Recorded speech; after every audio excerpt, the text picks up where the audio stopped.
കാണിയിലേക്ക് മലിനജലം തുറന്നുവിട്ടെന്ന പരാതിയിൽ പുതുക്കാട് മാർക്കറ്റ് റോഡിലെ മത്സ്യമാംസ കച്ചവടങ്ങളിൽ പഞ്ചായത്ത് ആരോഗ്യവകുപ്പ് അധികൃതർ പരിശോധന നടത്തി. പുതുക്കാട് സെന്ററിലെ കാനിയിലെ മാംസാവശിഷ്ടങ്ങൾ അടങ്ങിയ മലിനജലം കെട്ടിക്കിടന്ന് കിണറുകളിലേക്ക് കലർന്നതോടെ പ്രദേശവാസിയായ പുളിക്കൻ ജെയിംസ് നൽകിയ പരാതിയിലാണ് അധികൃതർ പരിശോധന നടത്തിയത്.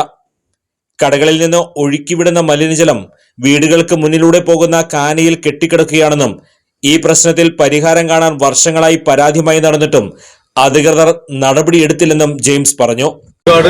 നമ്മുടെ ഈ മാർക്കറ്റിന്റെ അവിടെ നിന്ന് തൊട്ട് വരുന്ന ചാല് ഞങ്ങളുടെ എന്റെയും എന്റെ വല്യപ്പന്റെ വീടിന്റെ മുന്നിലൂടെയാണ് പുതുക്കാട് പഞ്ചായത്തിന്റെ ബാക്കിലേക്ക് പോകുന്നത്. ഈ വേനൽക്കാലം കടുത്ത് വരുമെന്നുണ്ടാന്ന് വെച്ച് കഴിഞ്ഞാൽ ഇവിടുന്ന് വരുന്ന വേസ്റ്റ് വെള്ളങ്ങൾ എല്ലാം കൂടി തള്ളി വന്ന് കിണറ്റിലേക്ക് ഇറങ്ങുന്നത്. കുടിക്കാൻ ഇപ്പോൾ പറ്റാത്തൊരു അവസ്ഥ, കുളിക്കാൻ പോലും പറ്റില്ല. അത്രയും സ്മെല്ലോട് കൂടിയിട്ടുള്ള വെള്ളമാണ് ഇപ്പോൾ വന്നുകൊണ്ടിരിക്കുന്നത്.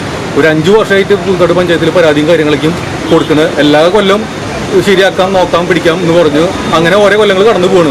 ഈ കൊല്ലം ഒട്ടും പറ്റാത്തൊരവസ്ഥയായി. ഇപ്പോൾ പ്രസിഡന്റിൻ്റെ അടുത്ത് പരാതി ഞാൻ ചെന്നു. ഇപ്പോൾ പ്രസിഡന്റ് ഇപ്പോൾ 2 ദിവസമായിട്ട് എൻ്റെ പുറകിലുണ്ട്. ഈ തവണ അത് പരിഹാരം കാണും എന്ന് ഞാൻ വിശ്വസിക്കുന്നു. സ്ഥാപനങ്ങൾ മുഴുവനുണ്ട്, മത്സ്യമാംസമുണ്ട്, കാറ്ററിംഗ് ഉണ്ട്, എല്ലാവരുടെയും വരുന്നുണ്ട്. ഒരു വ്യക്തിൻ്റെ മാത്രമല്ല, ഒരു സ്ഥാപനത്തിൻ്റെ മാത്രമല്ല, എല്ലാം കൂടി ഒരുമിച്ച് വരുന്നത്. ഇറച്ചി വിൽപ്പന നടത്താനുള്ള പഞ്ചായത്തിന്റെ ലൈസൻസ് ഇല്ലാതെ അനധികൃതമായാണ് കടകൾ പ്രവർത്തിക്കുന്നത്.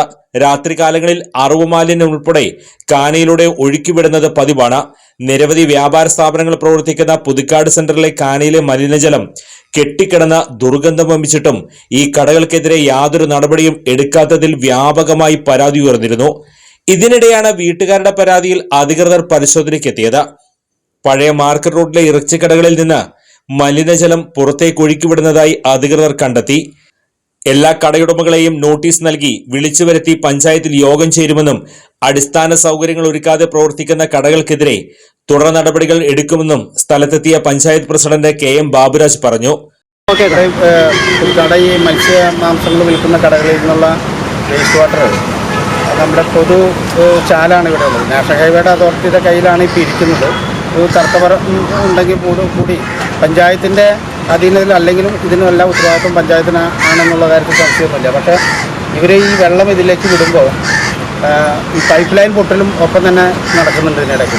അപ്പോൾ ഈ വേസ്റ്റ് മുഴുവൻ ഒഴുകി എത്തി താഴത്തെ CG തിയേറ്ററിൻ്റെ ബാക്കിൽ, അതുപോലെ തന്നെ പഞ്ചായത്ത് ഓഫീസ് വരെ എത്തിച്ചേരുന്ന ചാലിൽ വളരെ മോശമായ രീതിയിൽ വെള്ളം കെട്ടിക്കിടക്കുകയും അതുപോലെ കൊതുക് മറ്റ് രോഗാണുക്കളൊക്കെ ഉണ്ടാകുന്ന രീതിയിലൊക്കെ അസഹ്യമായ സ്മെല്ലും വരുന്നുണ്ട്. അപ്പോൾ അവിടെ പരാതിയുടെ അടിസ്ഥാനത്തിലാണ് ഞങ്ങൾ ഹെൽത്ത് ഡിപ്പാർട്ട്മെൻറ്റ് ഉദ്യോഗസ്ഥരും പഞ്ചായത്തിലെ സ്റ്റാഫും പിന്നെ മെമ്പർമാരൊക്കെ കൂടിയിട്ട് നമ്മൾ പരിശോധന നടത്തിയപ്പോൾ ഈ പൈപ്പ് നേരെ ഈ ചാലിലേക്ക് അവർ തുറന്നു വെച്ചിരിക്കുന്നതായിട്ട് കണ്ടിട്ടുള്ളത്.